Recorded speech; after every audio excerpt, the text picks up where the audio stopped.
To show or hide disabled sound disconnected playback devices in Windows 10 Home, open Settings, click or tap Start menu icon, and then click or tap Settings. Select Easy of Access, and then click or tap Audio. Select Change Other Sound Settings.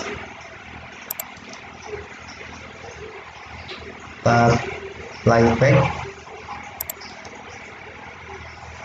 and then right click on Playback display, and then to show disconnected devices, check Show Disconnected Devices,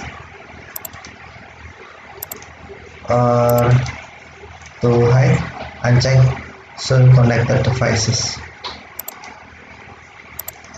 Check to show or uncheck to hide.